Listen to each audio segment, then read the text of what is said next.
ربنا لا تزغ قلوبنا بعد إذ هديتنا وهب لنا من لدنك رحمة إنك أنت الوهاب। সব সময় নিজের মনকে নরম রাখা, কখনো নিজেকে খুব বেশি কিছু মনে না করা, আল্লাহর কাছে দোয়া করতে থাকা, আয় আল্লাহ আপনি হেদায়েতের পথ থেকে আমাকে দূরে সরিয়ে দিবেন না, হেদায়েতের উপরে আপনি আমাকে অবিচল রাখুন, হেদায়েত দান করার পরে আমার অন্তরকে আপনি বক্র বানিয়ে দিবেন না। আল্লাহ আপনার পক্ষ থেকে আমাকে রহম দান করেন, আপনি তো বড় দাতা, আপনি যদি সহজ করে দেন তো আমার জন্য সহজ হয়ে যাবে হেদায়েতের পথে চলা। আপনি যদি সহজ না করেন দুনিয়ার কোনো শক্তি নেই যে নিজের শক্তিতে হেদায়েতের উপর অটল থাকতে পারবে। এজন্য দোয়া করতে থাকা সবসময়। আমি আজকে আপনাদের কাছে প্রথম যে বার্তাটা রাখতে চাই, আমার এতক্ষণের কথা বুঝে থাকলে বলেন, একটা মানুষের জীবনে সবচেয়ে দামি নিয়ামতের নাম কি? জোরে বলেন। আমি শুরুতেই বললাম আমরা এমন একটা সময়ে বসবাস করছি, নানাভাবে আমাদের ঈমানকে বিঘ্নিত করার জন্য চক্রান্ত চলছে। কখনো কাদিয়ানীরা আমাদের ঈমানকে চুরি করে নেওয়ার জন্য চক্রান্ত করছে। 92% মুসলমানের দেশ, কিন্তু দুঃখজনক ব্যাপার হলো আমাদের প্রত্যন্ত অঞ্চল যেগুলি পঞ্চগড়, লালমনিরহাট, এই সকল অঞ্চলে আহমদিয়া জামাত নামে তথাকথিত কাদিয়ানীরা, তারা তাদের মতবাদকে প্রতিষ্ঠিত করার জন্য আমাদের বহু আলা ভোলা মানুষকে তারা ইসলাম ধর্ম থেকে ধর্মান্তরিত করে কাদিয়ানী ধর্মের দিকে নিয়ে যাচ্ছে। জোরে বলেন নাউজুবিল্লাহ।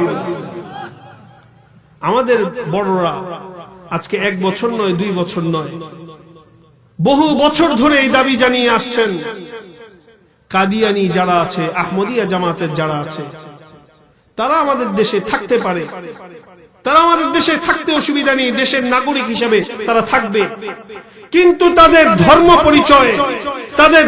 পরিচয় মুসলমান হবে না, তাদের ধর্ম পরিচয় হবে তারা কাদিয়ানী। কাদিয়ানী কারা?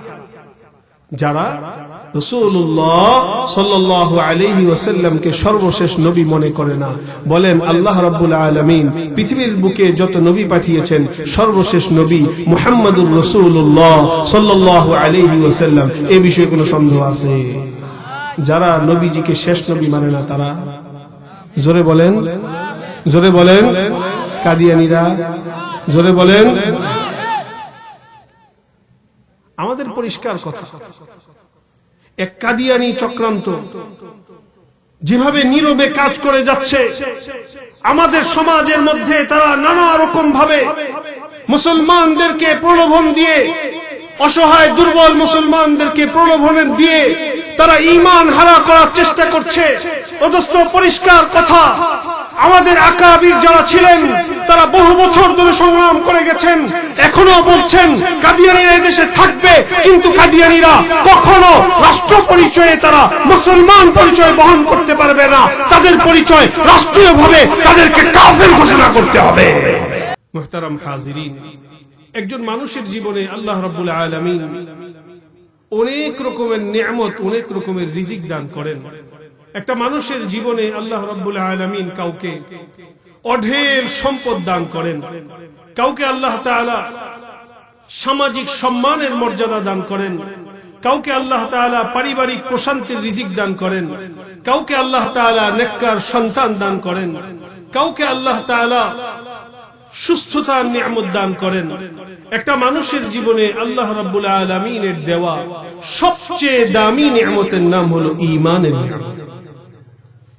ঈমানের নিয়ামত যার জীবনে আল্লাহ রাব্বুল আলামিন দিয়েছেন, ঈমানের নিয়ামত আল্লাহ তাআলা যাকে দিয়েছেন তার থেকে বড় সৌভাগ্যবান মানুষ আর পৃথিবীতে হয় না।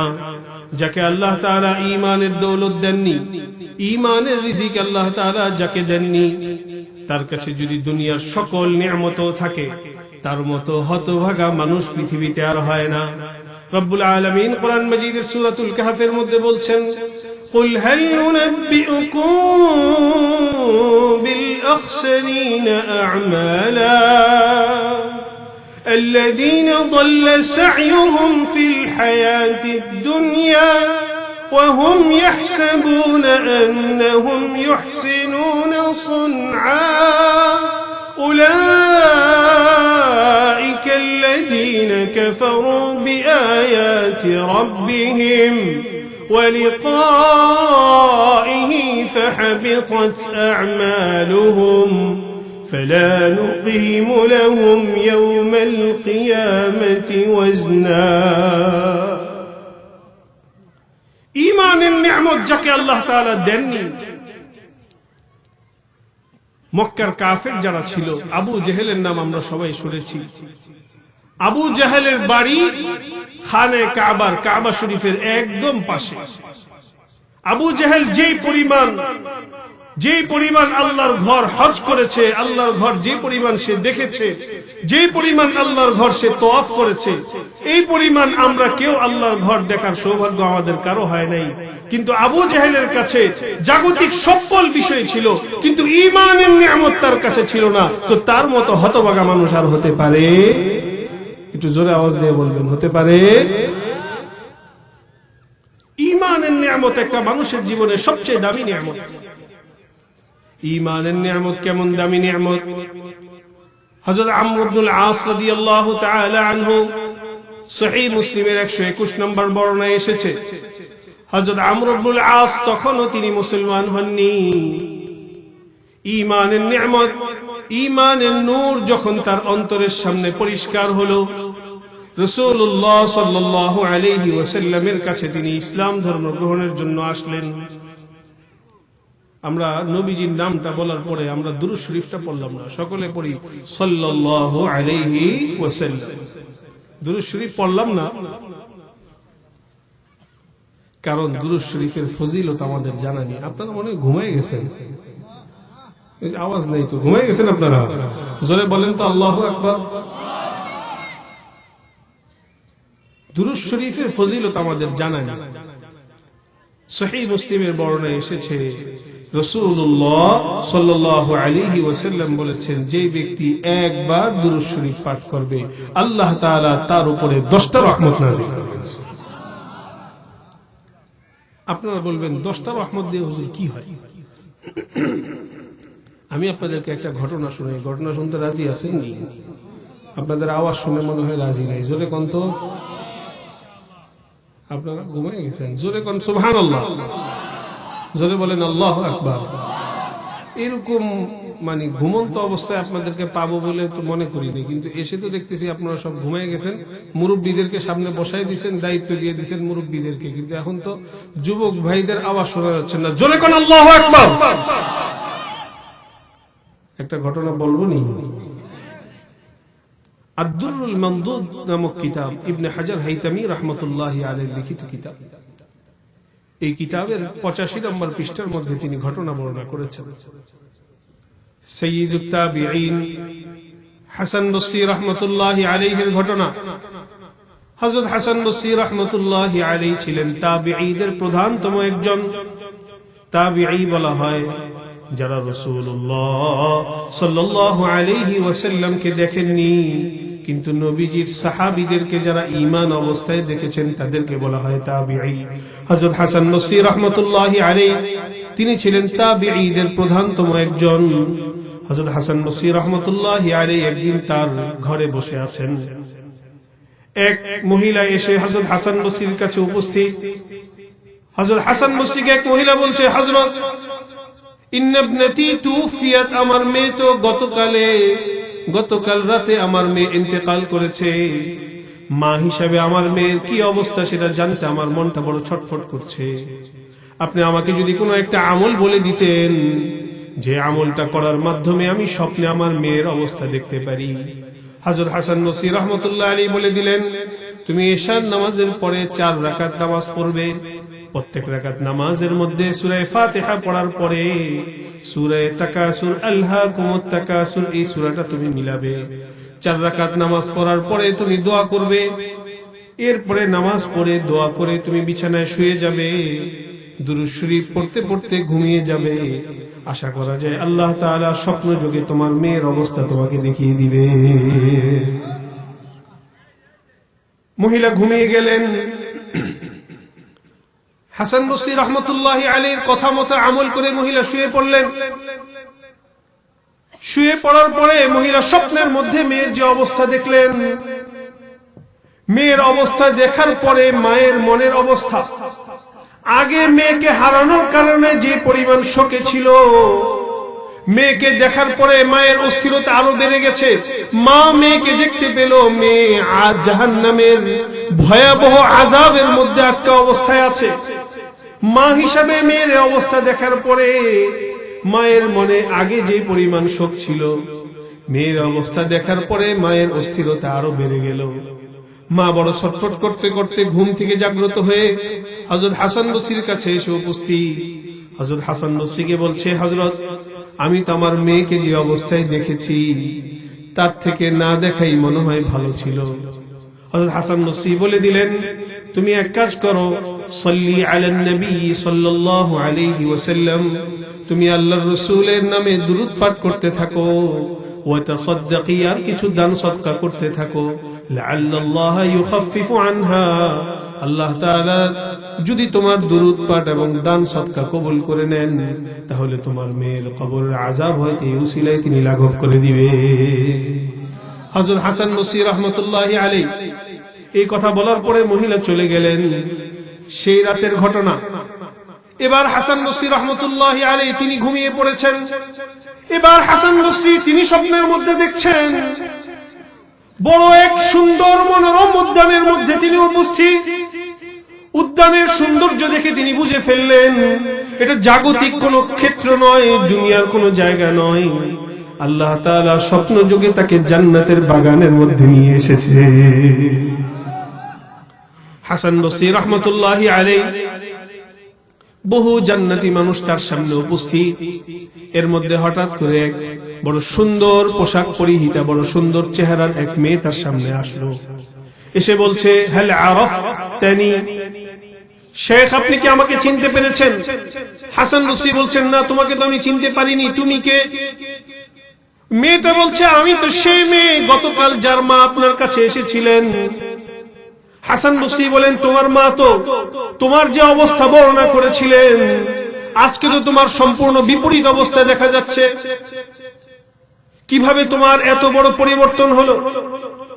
ওই মেয়েটা উত্তর দিল, শেখ, গতকাল আমার মা আমাকে যে অবস্থায় দেখেছিলেন, বাস্তবেই আমার কবরের অবস্থা খারাপই ছিল।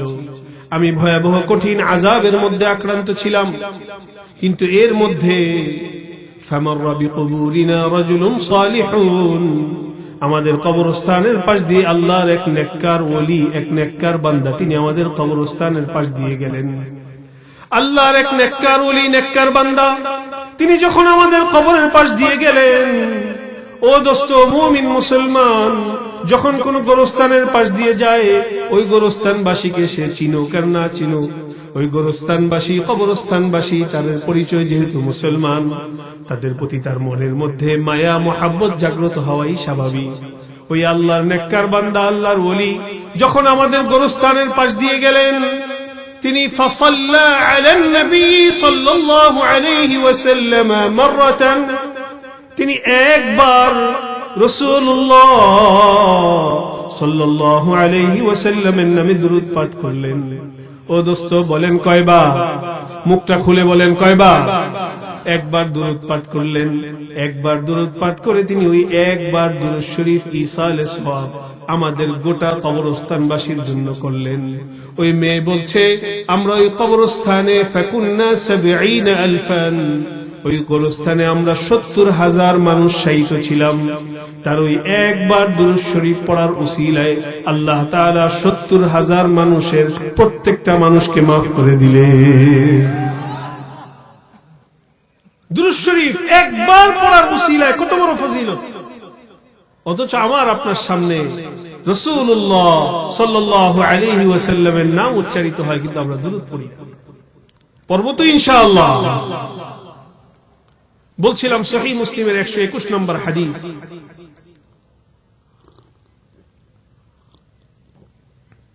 হযরত আমর ইবনুল আস রাদিয়াল্লাহু তাআলা। আপনাদের কষ্ট হচ্ছে? জোরে কোন আল্লাহু আকবার। আপনাদের অবস্থা দেখে মনে হচ্ছে আপনাদের কষ্ট হচ্ছে। জোরে একদম আওয়াজ দিয়ে মন খুলে আল্লাহর বড়ত্বের কথা জোরে বলেন আল্লাহু আকবার। সবচেয়ে বড় কে? সবচেয়ে বড় কে? সহিহ মুসলিমের 121 নম্বর বর্ণনা, হযরত আমর ইবনুল আস রাদিয়াল্লাহু তাআলা আনহু, তখনও তিনি মুসলমান হন নাই। হযরত আমর ইবনুল আস রাসূলুল্লাহ সাল্লাল্লাহু আলাইহি ওয়াসাল্লামের ঈমানের কথা যখন তিনি শুনতে পেলেন, নবীজির ইসলামের দাওয়াতের কথা যখন তিনি শুনতে পেলেন, তখন তার অন্তরের মধ্যে ঈমানের নূর জাগা করে নিল। তিনি মনে মনে নিয়ত করলেন, আমি আর দেরি করব না, আল্লাহর রাসূলের দরবারে গিয়ে আমি মুসলমান হয়ে যাব। তিনি রাসূলুল্লাহ সাল্লাল্লাহু আলাইহি ওয়াসাল্লামের দরবারে আসলেন। নবীজিকে এসে বললেন, উবসুত ইয়ামিনাকা ফালিউবাইয়িকা, আপনি আপনার ডান হাতটা বাড়িয়ে দেন, আমি আপনার হাতে হাত রেখে ইসলামের বাইআত গ্রহণ করব। আল্লাহর রাসূল সাল্লাল্লাহু আলাইহি ওয়াসাল্লাম ফাবাসাতা ইয়ামিনাহু, নবীজির ডান হাতটা বাড়িয়ে দিলেন। আমর ইবনুল আস যিনি মাত্র এসে বলেছিলেন আপনি আপনার ডান হাতটা বাড়িয়ে দেন, নবীজি যখন হাত বাড়িয়ে দিলেন, আমর ইবনুল আস নিজের হাতকে গুটিয়ে নিলেন। নবীজি বললেন, মা লাকা ইয়া আমর, তোমার সমস্যা কি, তোমার অসুবিধা কি? মাত্রই তো তুমি নিজে হাত বাড়ানোর কথা বললে, এখন যখন আমি হাত বাড়ালাম এখন তো তুমি তোমার হাতকে গুটিয়ে নিলে, কারণটা কি? আমর ইবনুল আস বললেন, উরিদু আন আশতারিতা, আমি কিছু শর্ত আছে, আমার কিছু শর্ত আছে, সেই শর্তগুলো আমি পেশ করতে চাই। নবীজি বললেন, তুরিদু আন তাশতারিতা মাযা, তুমি কি শর্ত পেশ করতে চাও, তোমার কি শর্ত তুমি বলো। আমর ইবনুল আস বললেন, ইসলামের আগে জাহিলি যুগে আমার দ্বারা বহু রকমের অন্যায় এবং বহু রকমের গুনাহ হয়েছে, আমি ঈমান আপনার হাতে গ্রহণ করব, তবে আমার শর্ত হলো ঈমান গ্রহণের মাধ্যমে আমার অতীতের জীবনের গুনাহ খাতা ক্ষমা হবে কি হবে না সেই বিষয়টা আপনার কাছে জানতে চাই। আল্লাহর রাসূল আমর ইবনুল আসকে বললেন, ইয়া আমর আমা আলিমতা আন্নাল ইসলাম ইয়াহদিমু মা কানা ক্বাবলাহু, ও আমর তুমি কি শর্ত করতে চাও, তুমি কি জানো না ঈমান এমন এক পরশমণির নাম, এই পরশমণির ছোঁয়া যার সাথে লেগে গেছে, এই পরশমণির ছোঁয়া যার অন্তরে ঢুকে গেছে, যার অন্তরে ঈমানের নূর প্রবেশ করে ফেলবে, যার শরীরের মধ্যে ইসলাম তার মাথা থেকে পা পর্যন্ত ইসলাম ফিট হয়ে যাবে। ইসলাম এমন দামি এক সম্পদ, এই এক ইসলামের মাধ্যমে ইয়াহদিমু মা কানা ক্বাবলাহু, তার অতীতের সকল গুনাহ খাতা মাফ হয়ে যাবে।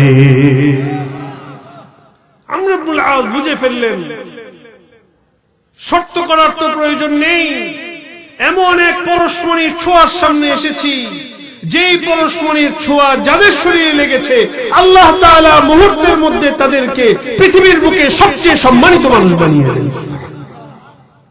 আমর ইবনুল আস আল্লাহর রাসূল সাল্লাল্লাহু আলাইহি ওয়াসাল্লামের হাতে হাত রেখে ঈমানের বাইআত গ্রহণ করে মুসলমান হয়ে গেলেন। দোস্ত, ঈমানের নিয়ামত কেমন দামি। হযরত বিলাল ইবনে রাবাহ রাদিয়াল্লাহু তাআলা আনহু দেখতে বড়, গায়ের রংটা বড় কুচকুচে কালো। আমরা যারা এখানে বসে আছি আমাদের মধ্যে সবচেয়ে কালো মানুষও যিনি থাকবেন তার থেকেও আরো অনেক বেশি কালো। হযরত বিলাল ইবনে রাবাহ তিনি ছিলেন হাবেশী কৃতদাস, ইথিওপিয়ান কৃতদাস। উমাইয়া ইবনে খালফ মক্কার বড় সরদার ছিল তার মনিব। বিলাল ইবনে রাবাহ গায়ের রংটা বড় কুচকুচে কালো। আল্লাহর রাসূল সাল্লাল্লাহু আলাইহি ওয়াসাল্লাম যখন ঈমানের দাওয়াত দেওয়া শুরু করলেন, ঈমানের নূর যাদের অন্তরকে আলোকিত করলো, বিলাল ইবনে রাবাহ ছিলেন তাদের অন্যতম। তিনিও আল্লাহর রাসূলের কাছে এসে ঈমানের দৌলত গ্রহণ করে নবীজির হাতে বাইয়াত গ্রহণ করে মুসলমান হয়ে গেলেন। যে বিলাল ইবনে রাবাহ ছিলেন মক্কার বুকে সবচেয়ে অবহেলিত মানুষগুলোর একজন, ঈমানের দৌলত যখন তার নসিব হয়ে গেল, যে বিলাল ইবনে রাবাহ ছিলেন এতদিন মক্কার বুকে সবচেয়ে অবহেলিত মানুষের কাছে, যার তেমন কোনো মূল্য ছিল না, ঈমানের দৌলত, ঈমান গ্রহণ করার কারণে আল্লাহ তাআলা গোটা পৃথিবীর বুকে সবচেয়ে সম্মানিত মানুষ রূপে তাকে কবুল করে নিলেন। কেমন সম্মানিত, বিলাল ইবনে রাবাহ কেমন সম্মানিত হলেন, আর বিলাল ইবনে রাবাহের ঈমান কেমন মজবুত হলো। বিলাল ইবনে রাবাহ ঈমানের দৌলত গ্রহণ করার কারণে মক্কার কাফেররা তার উপরে চূড়ান্ত ক্ষিপ্ত হলো। বিলাল ইবনে রাবাহের মনিব উমাইয়া ইবনে খালাফ বিলাল ইবনে রাবাহকে মক্কার ধুধু বালুকাময় যে প্রান্তর, এই ধুধু বালুকাময় প্রান্তরের মধ্যে মাটির একদম বালুকাময় প্রান্তরে শুইয়ে দিল, তার বুকের উপরে বড় পাথর চাপা দিয়ে রাখলো। বিলাল ইবনে রাবাহকে বলতে থাকলো, ও বিলাল, তোমার উপরে চূড়ান্ত নির্যাতন হতে থাকবে, তোমার উপরে সর্বোচ্চ নির্যাতন হতে থাকবে, যতক্ষণ না তুমি ঈমানের তাওহীদের বার্তা থেকে পিছু না হটবে, তোমার উপরে এই নির্যাতন হতেই থাকবে। বিলাল ইবনে রাবাহ তার উপরে নির্যাতনের মাত্রা তীব্র হচ্ছিল, বিলাল ইবনে রাবাহের কণ্ঠস্বর ক্ষীণ হচ্ছিল। দোস্ত, মুমিন মুসলমানের কণ্ঠস্বর ক্ষীণ হতে পারে, মুমিন মুসলমানের উপরে সর্বোচ্চ নির্যাতন হতে পারে, মুমিন মুসলমানের জান চলে যেতে পারে, মুমিন মুসলমানের বুকের তাজা রক্ত মাটিতে পড়তে পারে, কিন্তু তাওহীদের বার্তা থেকে কোন মুমিন কখনো পিছু হটতে পারে না। বিলাল ইবনে রাবাহ কণ্ঠস্বর বড় ক্ষীণ হচ্ছে, কিন্তু বিলাল ইবনে রাবাহের কণ্ঠস্বর থেকে শুধু একটা শব্দ উচ্চারিত হয়, আহাদ আহাদ আহাদ আহাদ আহাদ আহাদ।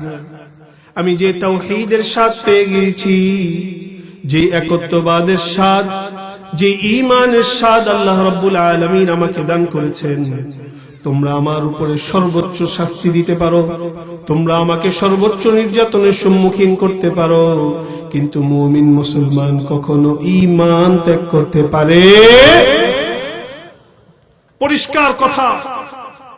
আমরা এমন এক সময়ে বসবাস করছি, এমন এক সময়ে আমরা বসবাস করছি, মুমিন মুসলমানের ঈমানকে হরণ করার জন্য, মুমিন মুসলমানের ঈমানকে চুরি করার জন্য, মুমিন মুসলমানের ঈমানকে বিধ্বংস করার জন্য দেশি বিদেশি নানা রকম চক্রান্ত আমাদেরকে ঘিরে ধরছে। মুমিন মুসলমান ও যুবক ভাইয়েরা, আপনাদের কাছে আমার পরিষ্কার বক্তব্য, আমরা প্রয়োজনে নিজেদের জীবনকে দিতে পারি, প্রয়োজনে 3 বেলার জায়গায় 1 বেলা খাবো, প্রয়োজনে নিজেদের পেটে পাথর বাঁধবো, কিন্তু পরিষ্কার কথা, ঈমানের পোস্টে কোনো আপোষ চলতে পারে না।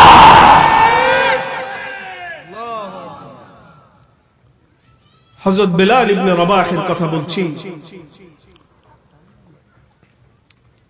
সহিহ বুখারীর 1083 নম্বর বর্ণনায় হযরত বিলাল ইবনে রাবাহের ইতিহাস এসেছে। যেই বিলাল ইবনে রাবাহ, যেই কালো মানুষটা সবচেয়ে অবহেলিত মানুষ ছিলেন মক্কার বুকে, কিন্তু ঈমানের দৌলত কিভাবে একটা মানুষের জীবনকে আমূল পরিবর্তন করে দেয়। একদিন ফজরের নামাজের পরের কথা, রাসূলুল্লাহ সাল্লাল্লাহু আলাইহি ওয়াসাল্লাম হযরত বিলাল ইবনে রাবাহকে বললেন, ইয়া বিলাল, হাদিসনি বিআরজা আমালিন আমিলতাহু ফিল ইসলাম। ও বিলাল, তুমি আমাকে তোমার সবচেয়ে আশাব্যঞ্জক আমল, যে আমলের ব্যাপারে তুমি সবচেয়ে বেশি আশাবাদ আল্লাহ তাআলার কাছে রাখো, তোমার সবচেয়ে দামি আমলটার কথা আমাকে বলো। মুসলমান হওয়ার পরে যে আমলটা তুমি করেছো, সেই আমলটার কথা আমাকে বলো। ফাইন্নী সামি'তু সাওতা না'লাইকা ফিল জান্নাতি বাইনা ইয়াদাইয়া। আলামিন যখন আমাকে জান্নাতে ভ্রমণ করিয়েছেন, আল্লাহ রাব্বুল আলামিন যখন আমাকে জান্নাতে ভ্রমণ করিয়েছেন, তখন আমি আমার সামনে তোমার পায়ের আওয়াজ জান্নাতের মধ্যে শুনতে পেরেছি। তুমি তোমার সবচেয়ে আশাব্যঞ্জক, সবচেয়ে দামি আমলটার কথা বলো। বিলাল রাদিয়াল্লাহু তাআলা আনহু, যার গায়ের রংটা বড় কুচকুচে কালো, যিনি বড় লম্বা সময় কৃতদাস হিসেবে মক্কার বুকে অবহেলিত এবং নির্যাতিত ছিলেন, সেই বিলাল তিনি বললেন, ইয়া রাসূলুল্লাহ, মা আমিলতু আমালান আরজা ইনদি। আমি আমার তো এমন কোন বড় আশাব্যঞ্জক আমলের কথা মনে পড়ে না, তবে একটা আমল আমি চেষ্টা করি সব সময় করার। দিনে রাতে যখনই আমি ওযু করি, দিনে রাতে যখনই আমি ওযু করি, তখনই আমি সেই ওযু দ্বারা যত দূর পারি, যত রাকাত পারি, তাহিয়াতুল ওযু নামাজ পড়ার চেষ্টা করতে থাকি।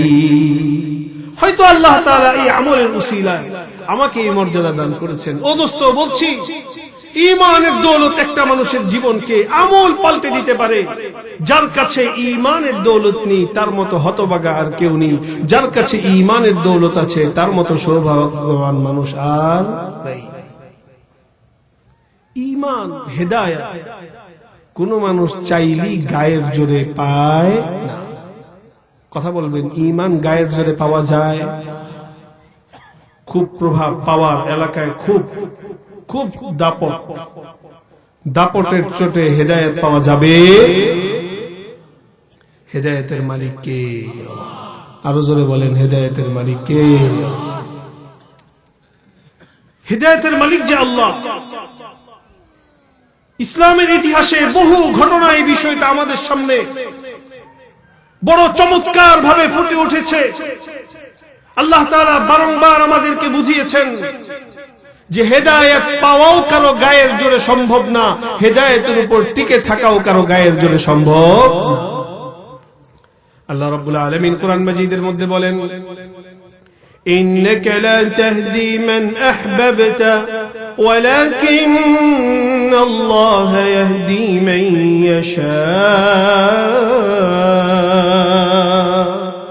ওয়া হুয়া আ'লামু বিল মুহতাদিন। নবীজির চাচা আবু তালেব রাসূলুল্লাহ সাল্লাল্লাহু আলাইহি ওয়াসাল্লাম মক্কার বুকে যখন কাফেরদের চরম নির্যাতনের সম্মুখীন, নবীজির পাশে বলিষ্ঠ হাতে যে লোকটা সবচেয়ে বেশি সহযোগিতা করেছেন তিনি ছিলেন চাচা আবু তালেব।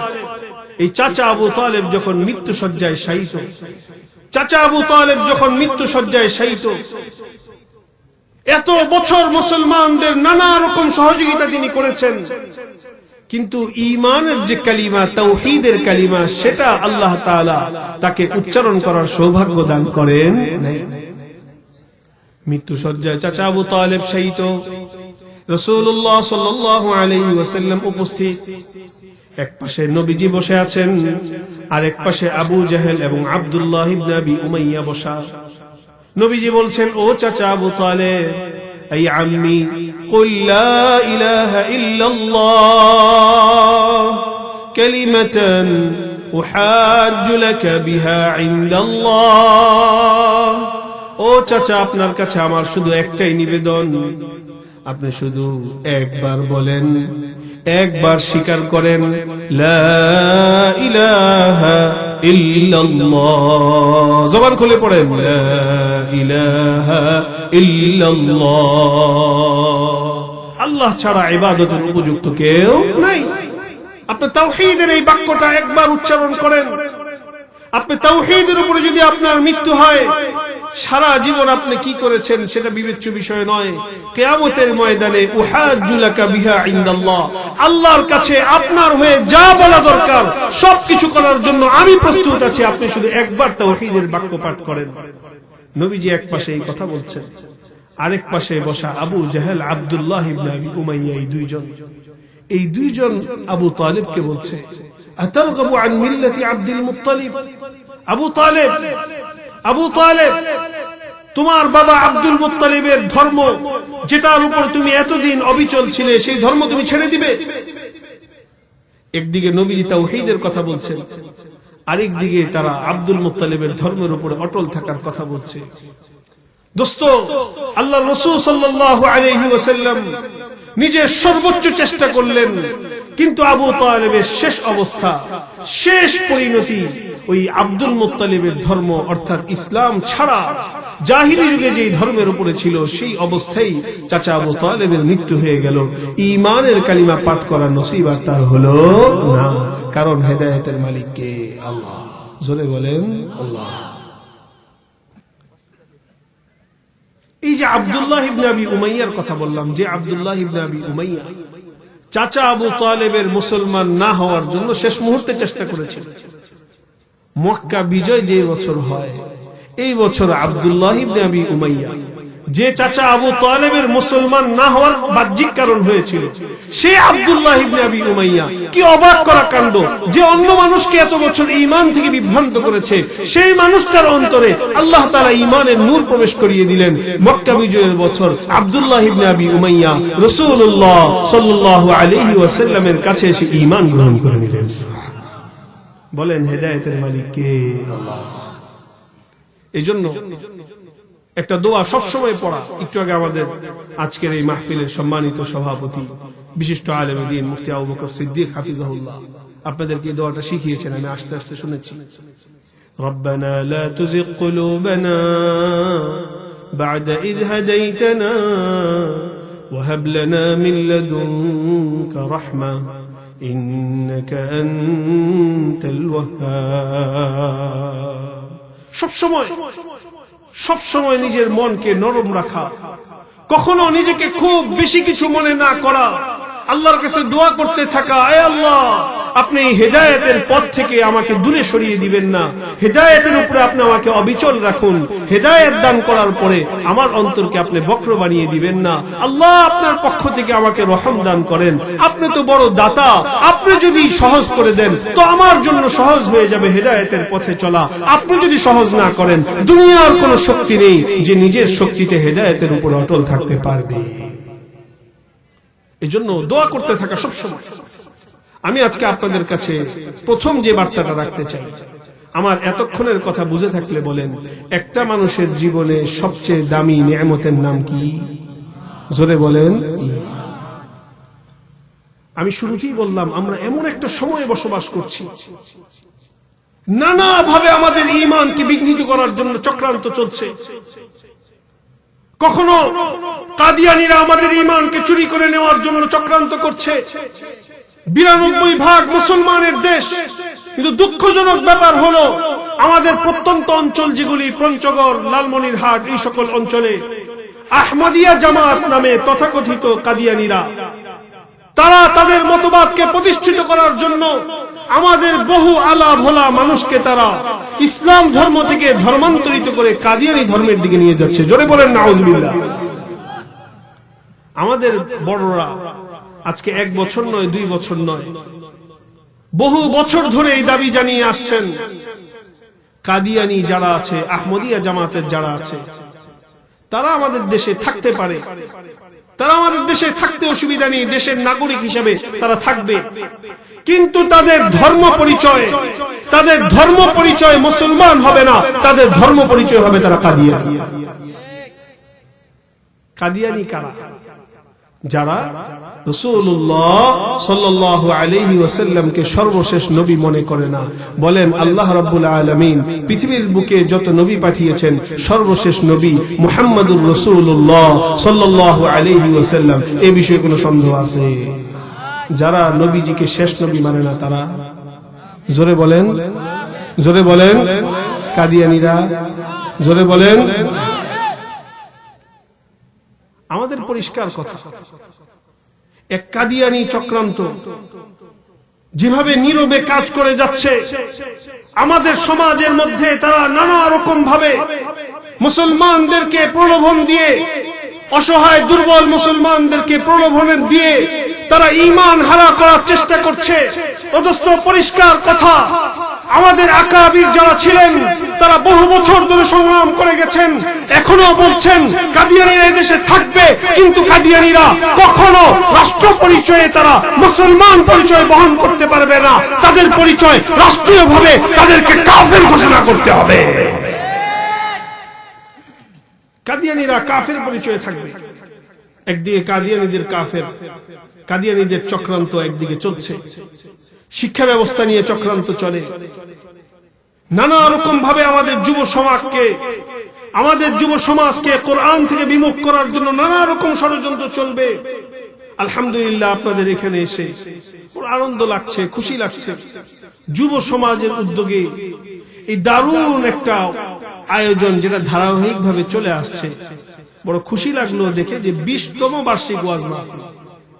রাসূলুল্লাহ সাল্লাল্লাহু আলাইহি ওয়াসাল্লাম সহিহ বুখারীর হাদিসে বলেছেন, আহাব্বুল আ'মালি ইলাল্লাহি আদওয়ামুহা ওয়া ইন কাল্লা। আল্লাহ তাআলার কাছে সবচেয়ে দামি আমল সেটা, সবচেয়ে পছন্দনীয় আমল সেটা যেটা ধারাবাহিকভাবে চলে, ওয়াইন কাল্লা পরিমাণে অল্প হলেও ধারাবাহিকতার কারণে আল্লাহ তাআলার কাছে সেটা সবচেয়ে দামি আমলে পরিণত হয়ে যায়। আপনাদের এই মাহফিলটার জন্য আমি দোয়া করি, এটা তো 20তম, আল্লাহ তাআলা এটাকে শতবার্ষিক 200 বার্ষিক কিয়ামত পর্যন্ত আল্লাহ তাআলা এই যুব সংঘকে এই মাহফিল সহ হক্কানি উলামায়ে কেরামের তত্ত্বাবধানে আরো বহুদিনই কাজ আঞ্জাম দেওয়ার তৌফিক দান করেন। মুহতারাম হাজিরিন, 1 নম্বর কথা আমার ছিল, আমাদের জীবনে সবচেয়ে দামি নিয়ামতের নাম কি বলেন? জোরে বলেন। পরিষ্কার কথা মনে রাখতে হবে, ঈমানের প্রশ্নে কোনো আপোষ করা চলবে, কিন্তু ঈমান এমন একটা জিনিস, আল ঈমানু ইয়াজিদু ওয়া ইয়ানকুস, ঈমান কখনো বৃদ্ধি পায়, কখনো কমে যায়। মানুষের যেরকম সম্পদ, এটাকে সংরক্ষণ করতে হয়, এটাকে যত্ন নিতে হয়, ঈমানেরও যত্ন নিতে হয়। যে ব্যক্তি ঈমানের যত্ন না নেয় তার ঈমানের মধ্যে দুর্বলতা তৈরি হয়, আর ঈমানের যত্ন নেওয়ার সবচেয়ে বড় উপায় হলো আমলকে মজবুত করা। আল্লাহ রাব্বুল আলামিন কোরআন মাজিদের সূরাতুল কাহফের 107 নম্বর আয়াতের মধ্যে বলছেন, ইন্নাল্লাযীনা আমানু ওয়া আমিলুস সালিহাত কানাত লাহুম জান্নাতুল ফিরদাউসি নুজুলা খালিদিন ফিহা লা ইয়াবগুনা আনহা হিওয়ালা।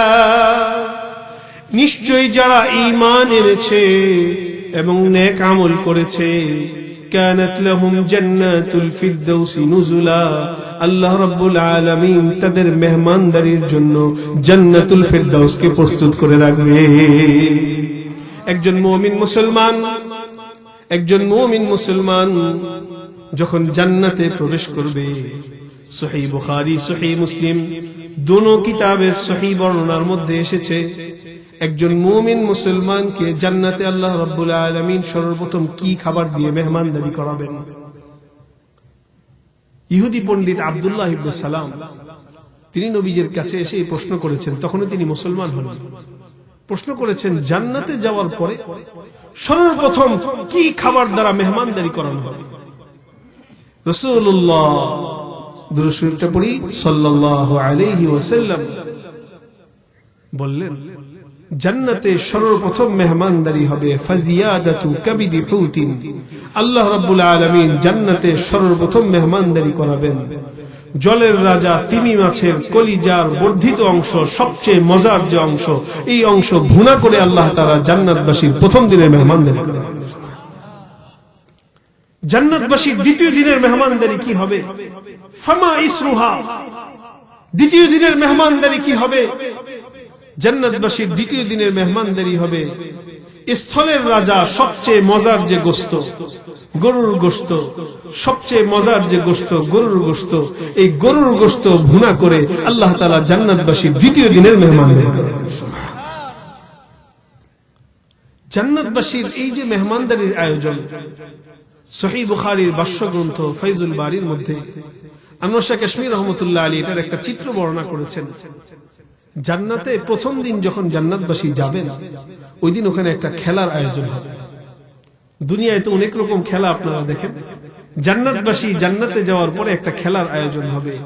জান্নাতবাসী সবাই ওই খেলার যে মাঠ, খেলার মাঠের চারপাশে গ্যালারির মধ্যে বসবে, মাঝখানে খেলার আয়োজন হবে।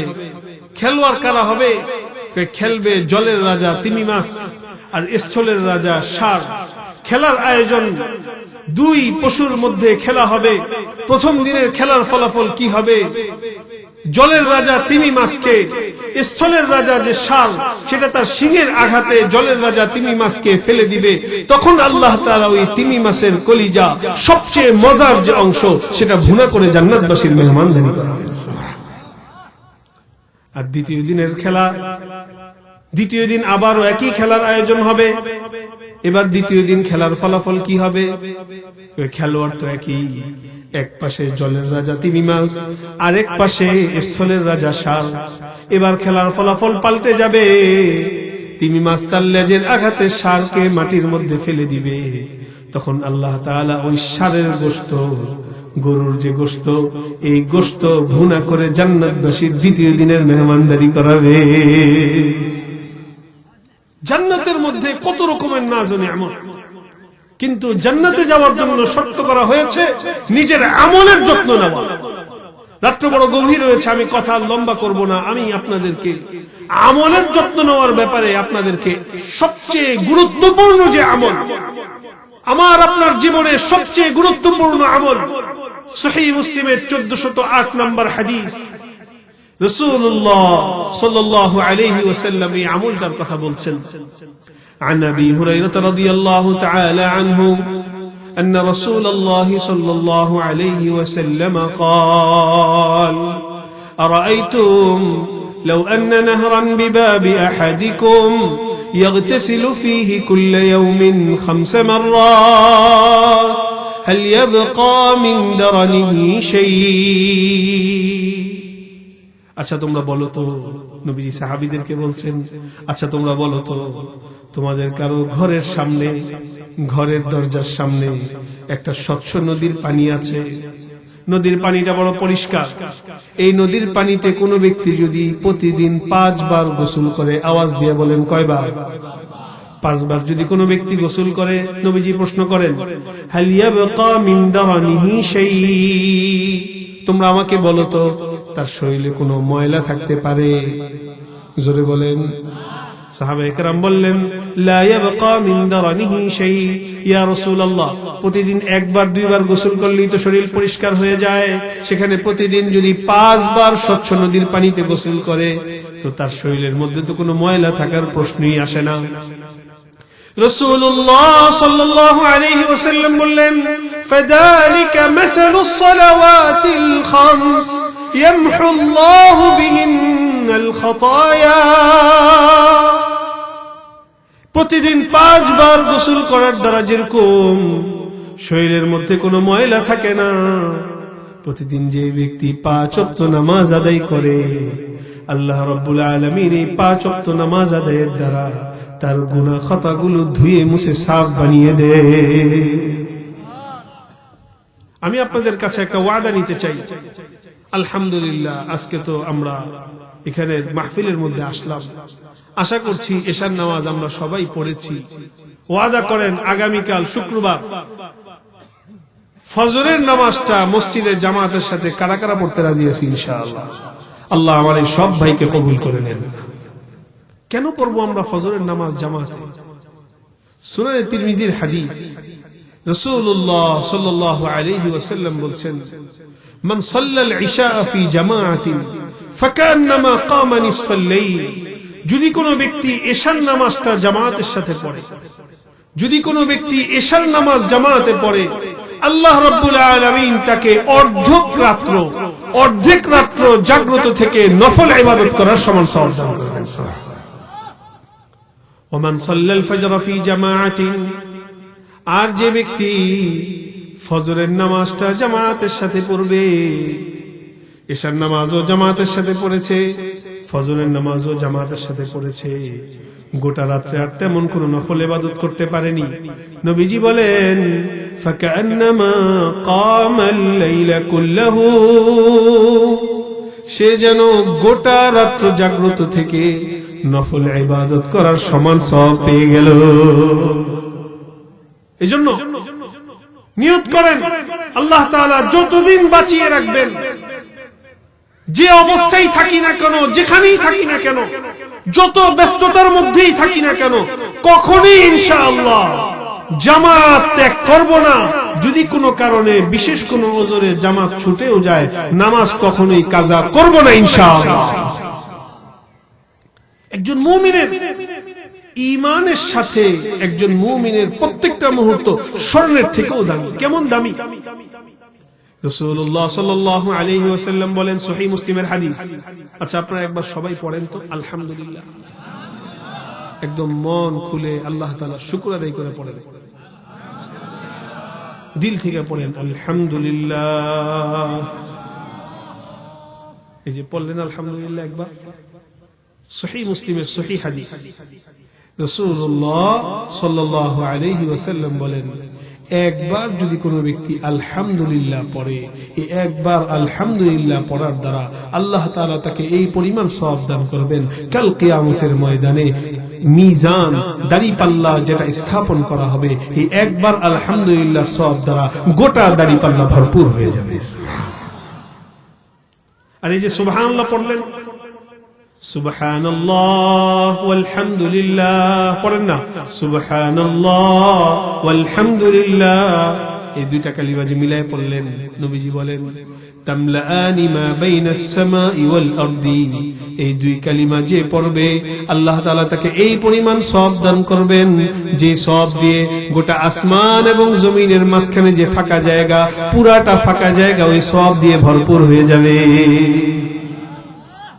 আপনার আমার সময়গুলো কত দামি, আপনার আমার ঈমানের সাথে সময়গুলো কত দামি।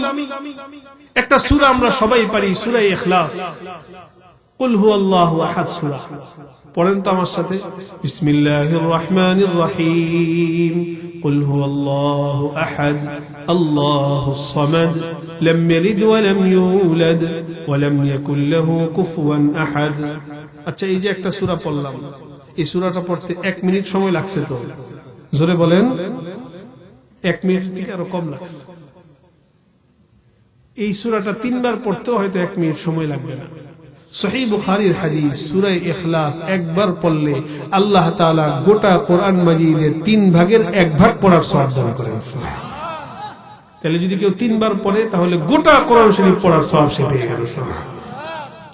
মুসনাদে আহমদ হাদিসের একটা বিখ্যাত গ্রন্থ, ইমাম আহমদ ইবনে হাম্বল রাহমাতুল্লাহি আলাইহি লিখিত, এই গ্রন্থের মধ্যে একটা হাদিস এসেছে, যদি কোনো ব্যক্তি মান ক্বারা সূরাতুল ইখলাস 10 মাররাত, যদি কোনো ব্যক্তি সূরা ইখলাস 10 বার পড়ে, বলেন কয়বার? বানাল্লাহু লাহু বাইতান ফিল জান্নাহ, আল্লাহ তাআলা তার জন্য জান্নাতে একটা বালাখানা তৈরি করে দিবে।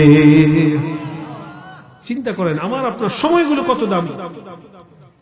এজন্য আমার আপনাদের কাছে অনুরোধ, প্রথমত আমরা ঈমানের ব্যাপারে যত্নশীল হব, দ্বিতীয়ত আমরা আমাদের নিজেদের আমলের ব্যাপারে যত্নশীল হব। আমাদের প্রত্যেকটা মুহূর্ত হীরার থেকেও দামি, স্বর্ণের থেকেও দামি। মা বোনদেরকে বলবো একটা হাদিস, রাসূলুল্লাহ সাল্লাল্লাহু আলাইহি ওয়াসাল্লাম 4টা আমলের কথা বলেছেন মা বোনদেরকে। আল মারআতু ইযা সাল্লাত খামসাহা, কোন মহিলা যদি প্রতিদিন 5 ওয়াক্ত নামাজ পড়ে। আপনারা বলবেন হুজুর মহিলারা তো শুনতেছে, এই হাদিস শুনে আমাদের লাভ কি? এই হাদিস শুনে আপনাদের লাভ, আপনারা আপনাদের ঘরের মা বোন স্ত্রী সবাইকে প্রস্তুত করবেন, তখন তারা যেই পরিমাণ আমল করবে তাদের সমপরিমাণ সওয়াব আল্লাহ তাআলা আপনাদের প্রদান করবেন। নবীজি বলেন আল মারআতু ইযা সাল্লাত খামসাহা, কোন মহিলা যদি প্রতিদিন 5 ওয়াক্ত নামাজ আদায় করে, ওয়া সামাত শাহরাহা, রমজানের রোজা যদি সে রাখে, ওয়া আহসানাত ফারজাহা, এবং নিজের ইজ্জত লজ্জা আবরু হেফাজত করে, নিজেকে পর্দার মধ্যে রাখে, পরপুরুষের সামনে না যায়, পরপুরুষ থেকে নিজের কণ্ঠকে হেফাজত করে, পরপুরুষ থেকে নিজেকে সম্পূর্ণ পর্দার মধ্যে রাখে, 3 নম্বর আমল। 4 নম্বর আমল ওয়া আতাআত বালাহা, স্বামীর আনুগত্য করে, স্বামীর কথার বাইরে চলে না। যদি কোনো মা বোন এই 4টা আমল করে, নবীজি বলেন কাল কিয়ামতের ময়দানে ফালতাদখুল মিন আইয়ি আবওয়াবিল জান্নাতি শাআত, কাল কিয়ামতের ময়দানে আল্লাহ তাআলা তাকে জান্নাতের সবগুলো দরজা তার জন্য খুলে দিবেন, বলবেন যে দরজা দিয়ে ইচ্ছে সেই দরজা দিয়ে তুমি জান্নাতে প্রবেশ করো। কত সুবর্ণ সুযোগ, মা বোনদের জন্য জান্নাতে যাওয়া কত সহজ। শুধুমাত্র আমাদের দরকার আমাদের নিজেদের ঈমানের মূল্য বুঝা, নিজেদের আমলকে পরিশুদ্ধ করা, নিজেদের জীবনকে সুন্দর করা, আমলের পথে অগ্রসর হওয়া। আর কোনোভাবেই যেন আমার আপনার ঈমান কেউ চুরি করতে না পারে, আমার আপনার আমলকে কেউ যেন বিনষ্ট না করতে পারে। এই জন্য আমার আপনার কর্তব্য হলো হক্কানি উলামায়ে কেরামের সাথে নিজেদের সম্পর্ককে মজবুত করতে হবে। আপনাদের এখানে এসে দেখে বড় খুশি হয়েছি, হক্কানি উলামায়ে কেরামের তত্ত্বাবধানে এই উত্তর বালুখণ্ড ইসলামী যুব সংঘ পরিচালিত হচ্ছে। হক্কানি উলামায়ে কেরাম আসছেন, গোটা এলাকার মধ্যে সুন্দর এক পরিবেশ। আপনাদের কাছে আমার উদাত্ত আহ্বান, আমরা প্রত্যেকে সচেষ্ট হব নিজেদের ঈমানকে বর্ধিত করা, নিজেদের ঈমানকে সৌন্দর্যমণ্ডিত করা, নিজেদের আমলকে পরিশুদ্ধ করা, হক্কানি উলামায়ে কেরামের সাথে নিজেদের সম্পর্ককে মজবুত করব।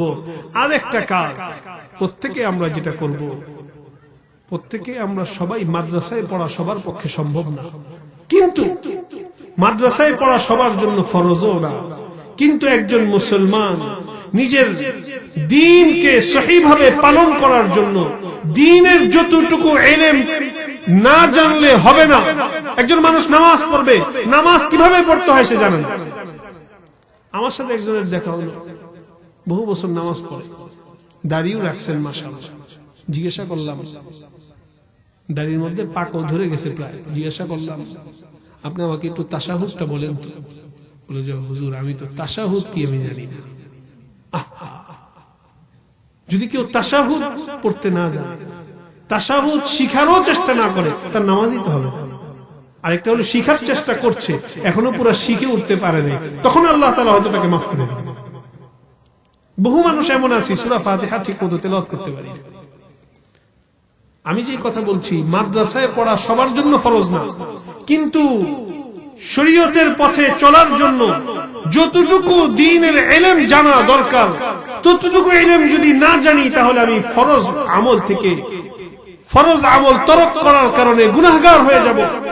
এজন্য আপনাদের কাছে আমার অনুরোধ, আপনাদের কাছে আমার আবেদন, আপনাদের কাছে আমার নিবেদন, প্রত্যেকের হাতে ধরে বলি, পায়ে ধরে বলি, দ্বীনের অপরিহার্য যে ইলমটুকু আপনি আপনার মসজিদের ইমাম সাহেবের মাধ্যমে হোক, অন্য কারো কোন হুজুরের মাধ্যমে হোক, যেভাবেই হোক না কেন, নিজেও দ্বীনের ইলমের দ্বীনি ইলম, ইলমে দ্বীনের অপরিহার্য যতটুকু ইলম না হলেই নয়, এই বিষয়গুলো জানার চেষ্টা করব, নিজেদের সন্তানদেরকেও সেই পথে উঠানোর চেষ্টা করব। আল্লাহ তাআলা আজকের এই মাহফিলকে কবুল করেন। আপনাদের সকলকে ঈমানের পথে চলা আল্লাহ তাআলা আমাদের সকলের জন্য সহজ করে দেন। আমিন। ওয়া আখিরু দাওয়ানা আলহামদুলিল্লাহি রাব্বিল আলামিন। ওয়াসসালামু আলাইকুম ওয়া রাহমাতুল্লাহি ওয়া বারাকাতুহু।